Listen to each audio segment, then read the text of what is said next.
Salut à tous et bienvenue sur la chaîne. Si tu me découvres pour la première fois, je suis Junepa. Et dans cette nouvelle vidéo, nous allons aborder un thème passionnant, un thème qui est captivant, comment améliorer les relations personnelles.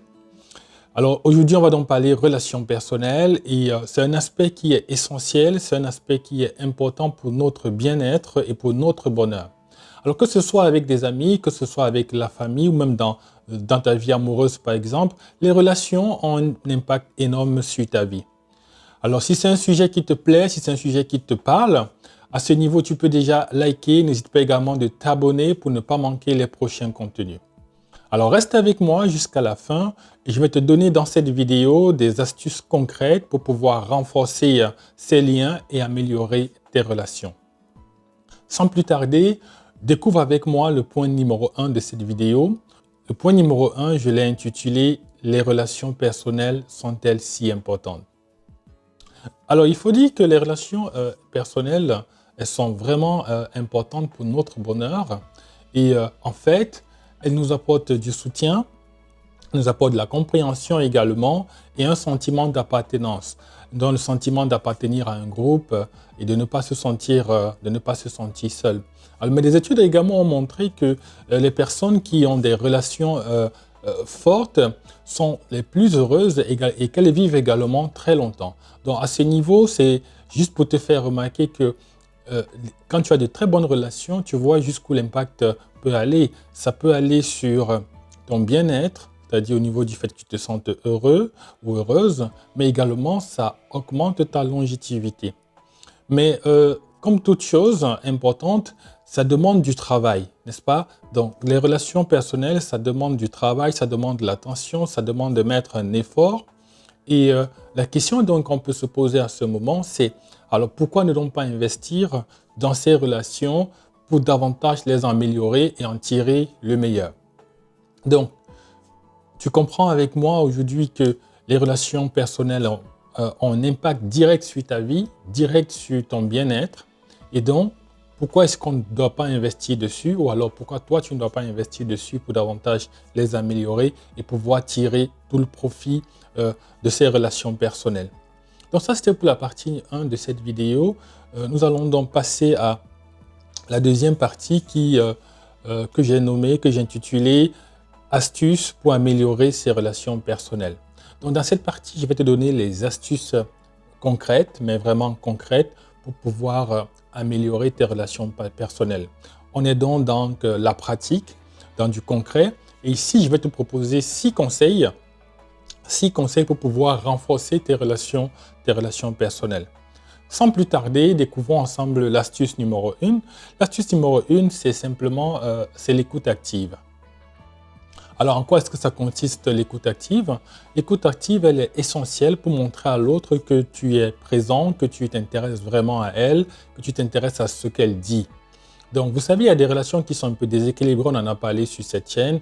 Les relations, on a l'impression que c'est une personne qui fait tout le travail et l'autre est beaucoup plus en mode passif, elle ne fait rien de particulier. Et donc, c'est important dans des relations de pratiquer l'écoute active. Ça permet justement à l'autre de savoir que vous êtes vraiment là, que vous vous intéressez vraiment à elle, que vous vous intéressez à ce qu'elle dit.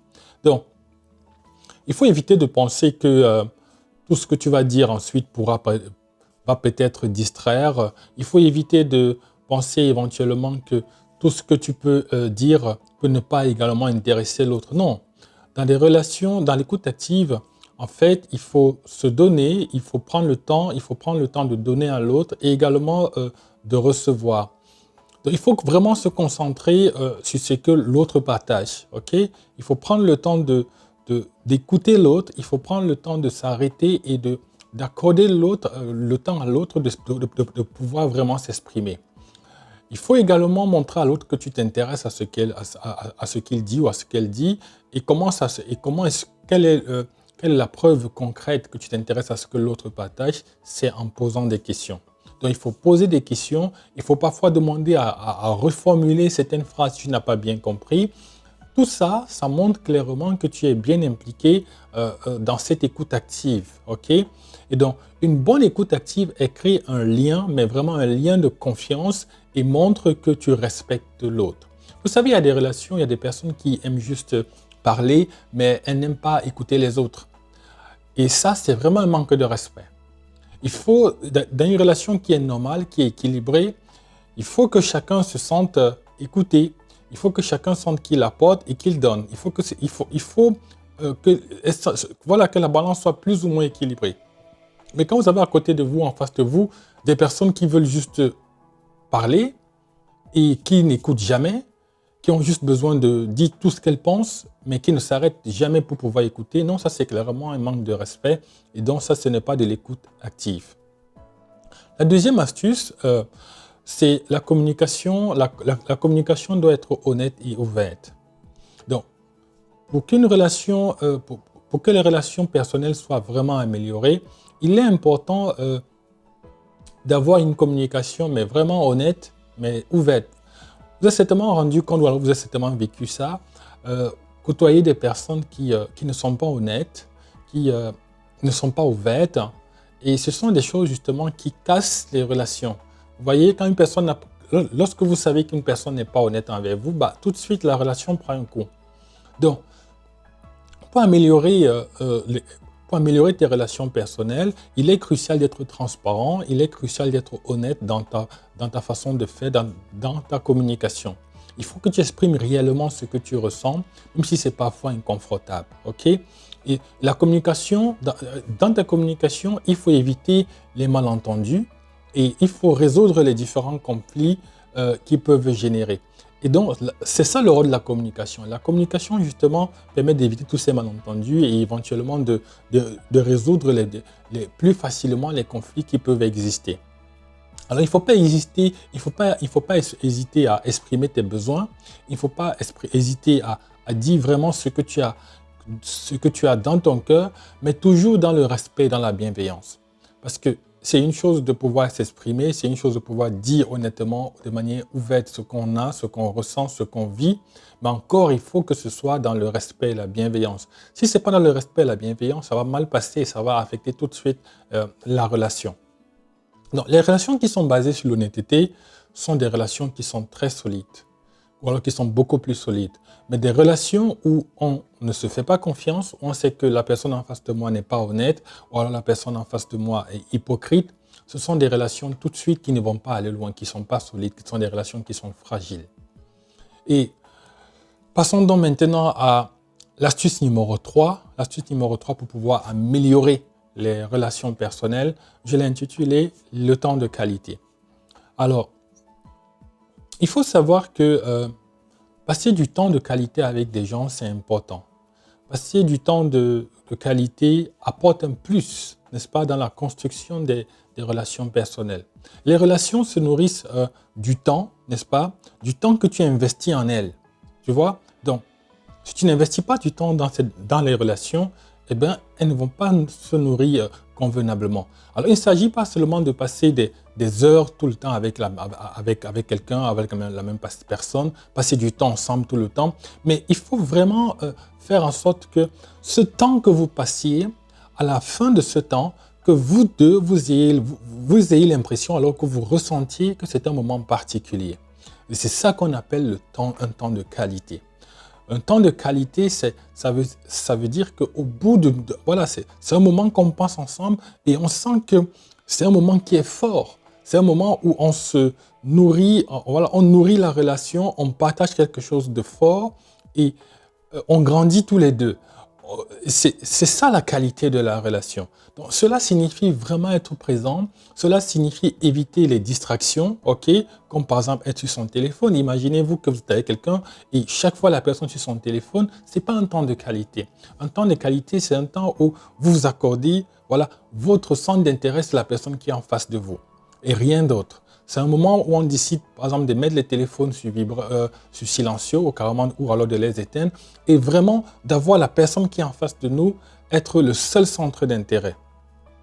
Donc, passer du temps de qualité, c'est également, par exemple, faire des activités que vous appréciez ensemble avec une personne. Et ces moments donc, qui sont partagés renforcent davantage les liens et créent des souvenirs qui sont précieux. Donc, là, peut-être pour nous résumer, l'une des astuces pour améliorer les relations personnelles, c'est vraiment de passer des temps de qualité. Il n'est pas nécessaire peut-être de voir quelqu'un tous les jours, non. Mais le peu de temps que vous passez avec cette personne, il faudrait vraiment que ce soit un moment particulier, un moment inoubliable. La quatrième astuce maintenant pour améliorer les relations personnelles, c'est apprendre à pardonner ou alors le pardon. Tu sais, personne n'est parfait et dans toute relation, il y a des moments parfois de déception ou alors des moments de conflit, parfois même des moments d'incompréhension. Ça ne manque pas. Dès qu'il y a deux humains quelque part, faites tout ce que vous voulez. Un jour, il y aura forcément des frictions. Ça peut arriver. C'est ça la nature humaine. On n'est pas pareil, on est différent. Les êtres humains sont différents. Et parfois, il suffit de voir une même situation et d'analyser chacun comme il le souhaite. Et ça change tout et ça peut créer des malentendus.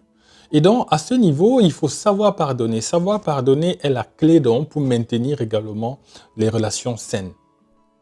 Il faut pardonner lorsqu'il y a justement des désaccords ou alors lorsque parfois on a été blessé, il faut prendre le temps de pardonner. Ce sont des choses qui restaurent la relation. Alors, pardonner ne signifie pas forcément oublier. Okay? Et pardonner aussi ne veut pas forcément dire que une relation est amenée à pouvoir continuer.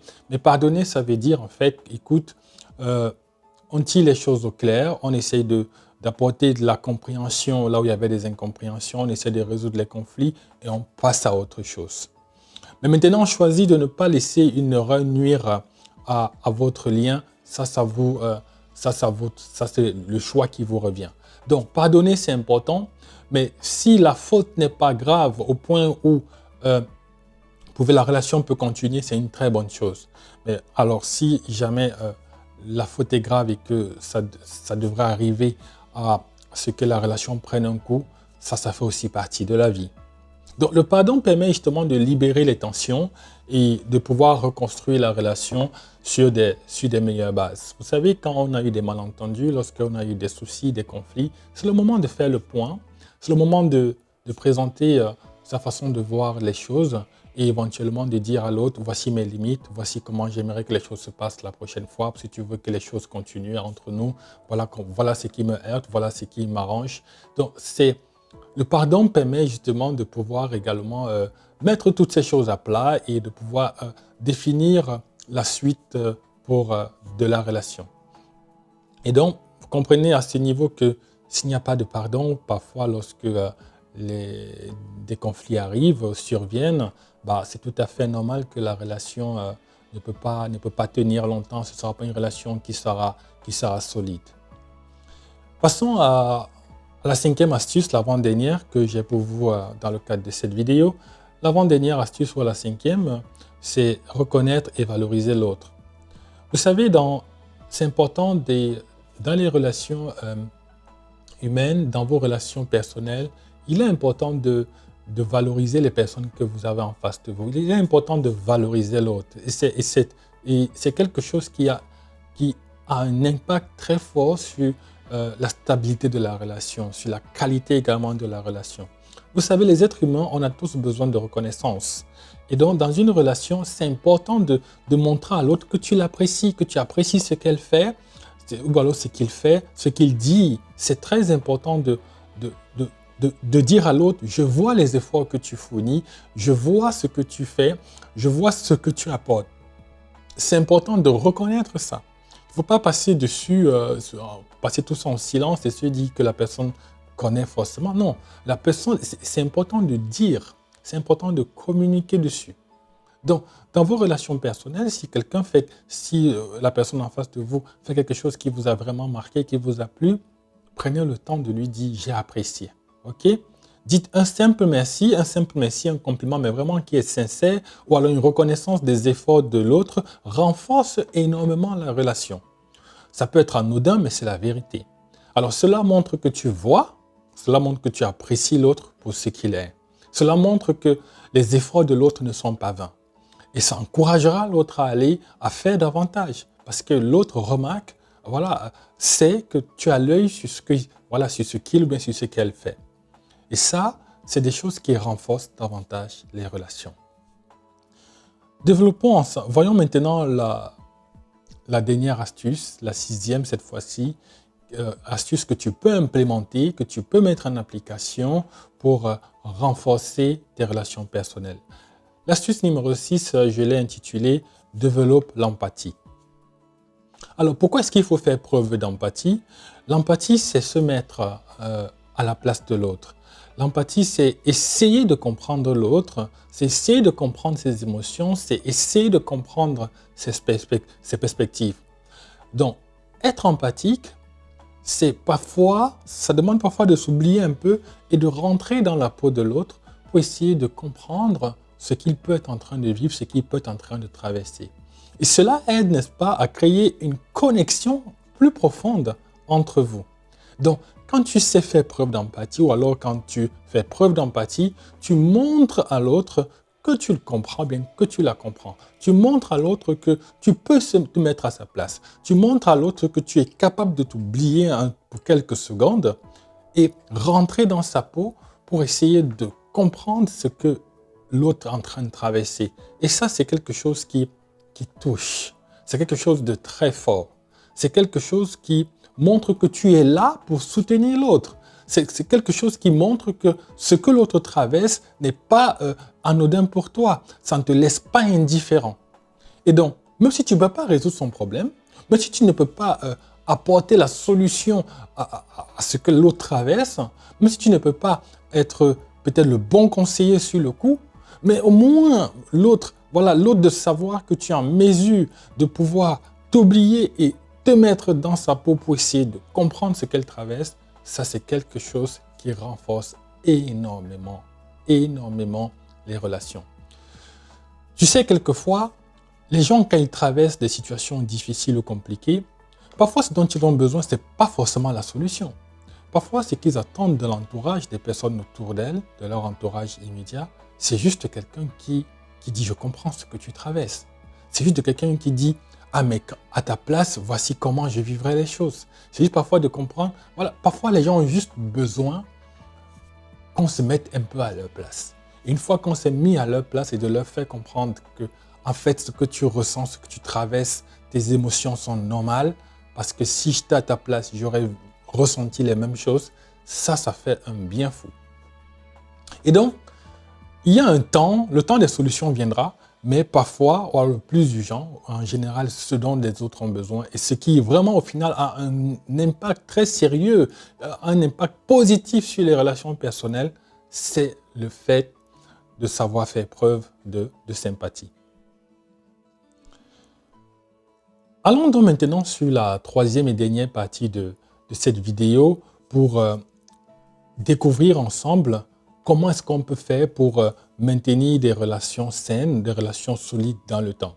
Dans la troisième partie, je l'ai intitulée « Comment maintenir des relations solides dans le temps ». Alors maintenant que tu sais comment améliorer tes relations personnelles, puisque on s'est quand même assez étendu dessus, je t'ai partagé 6 astuces, voyons maintenant ensemble comment tu peux faire pour les maintenir, pour maintenir ces relations dans le temps. J'ai ici 4 conseils que je voudrais te proposer et sans plus tarder, le premier conseil c'est sois constant. Tu sais, une relation nécessite un investissement qui est continu. Ok? Donc, il faut que dans ta relation, il faut que dans cette relation, que tu t'investisses, mais pas quelquefois, mais vraiment dans un rythme qui est continu. Il faut que tu sois constant et c'est cette manière de faire, c'est cette constance qui permet de maintenir la relation dans le temps. Le deuxième conseil que j'ai à te donner maintenant, c'est sois flexible. Tu sais, les relations évoluent, et pendant que les gens évoluent dans leur vie, les relations également évoluent et beaucoup de choses peuvent changer. Et donc, il est important de pouvoir s'adapter au changement. La relation que tu as avec quelqu'un aujourd'hui ne sera peut-être pas la même intensité dans 1 an, dans 2 ans, parce qu'il y aura d'autres choses qui vont certainement intervenir dans ta vie, qui vont entrer dans ta vie ou dans la vie de l'autre. Donc, il faut savoir s'adapter à tous ces changements qui peuvent arriver. Et donc, c'est important d'être flexible. Parce que si tu n'es pas flexible et que tu n'arrives pas à suivre n'est-ce pas, le changement de la relation alors l'évolution de la relation qui est due à des changements internes ou externes à la relation, eh bien, tu peux arriver au stade où tu demandes un peu trop à l'autre parce qu'en fait, tu ne te mets pas à sa place. OK? Le troisième conseil ou la troisième astuce que je vais te donner ici, maintenant, pour pouvoir maintenir tes relations personnelles dans le temps, c'est de gérer les conflits de manière constructive. Il y a deux manières de gérer les conflits. Il y a la manière constructive et la manière destructive. Alors, les conflits, comme on a dit en introduction au début de la vidéo, parfois ça ne manque pas, ça peut arriver, ça c'est clair, parce que les interactions entre les humains, on ne peut rien prévoir. Ça peut déboucher à beaucoup de choses. Alors, donc, on n'évite pas les conflits, mais par contre, quand il y a des conflits, apprends à les résoudre dans un esprit de respect, dans un esprit de patience. OK? Donc, les conflits, l'existence ou alors la venue des conflits dans les relations personnelles, c'est pas ça le problème, c'est pas le problème de fond. Le problème de fond, c'est la manière, la méthode que tu emploies ou bien que vous employez pour pouvoir résoudre le conflit. Donc, quand les conflits arrivent ou bien surviennent, il ne faut pas éviter les conflits, mais il faut trouver la bonne méthode pour les résoudre dans le respect, dans la bienveillance et également dans la patience. La quatrième et dernière astuce ou dernier conseil que je te donne pour pouvoir donc maintenir des relations solides dans le temps, c'est de montrer de la gratitude. Il faut régulièrement remercier dans ta vie les personnes qui sont dans ta vie. Il faut leur dire merci pour ce qu'elles apportent. OK? Il faut leur dire merci pour leur présence. Il faut leur dire merci pour leur présence à tes côtés. Il faut leur dire merci pour le soutien qu'elles t'apportent. Il faut leur dire merci pour juste parce qu'elles sont là. Et leur montrer que ce sont des personnes, ce sont des joyaux précieux dans ta vie. Donc, montrer de la gratitude, ça te permet également justement de maintenir des relations plus solides dans le temps. Donc voilà pour ce qui était de la troisième partie de cette vidéo. Nous arrivons donc à la conclusion cette fois. Alors qu'est-ce qu'on peut donc dire en guise de conclusion? On peut simplement dire que voilà, arrivé au thème donc de cette vidéo, on a vu ensemble des astuces qui sont simples mais vraiment efficaces pour améliorer tes relations personnelles. Rappelle-toi surtout que les relations sont comme des plantes, ok? Elles demandent du temps, elles demandent également de l'attention et elles demandent également du soin pour pouvoir grandir. Il faut mettre en pratique les conseils que je t'ai donnés dans cette vidéo, les 6 astuces que je t'ai données pour justement avoir des relations personnelles qui sont saines, qui sont solides, mais également les 4 conseils que je t'ai donnés pour maintenir des relations solides dans le temps. Ok? Donc, si tu appliques ces conseils, tu verras une vraie différence dans le temps au sujet dans tes relations avec le temps. Alors, si cette vidéo elle t'a été utile, n'oublie pas de liker, n'hésite pas également de t'abonner si tu es nouveau, comme ça tu ne manqueras pas les prochains contenus que je vais publier sur cette chaîne. Alors je te dis merci de m'avoir suivi et je te dis à très bientôt pour une nouvelle vidéo. Ciao!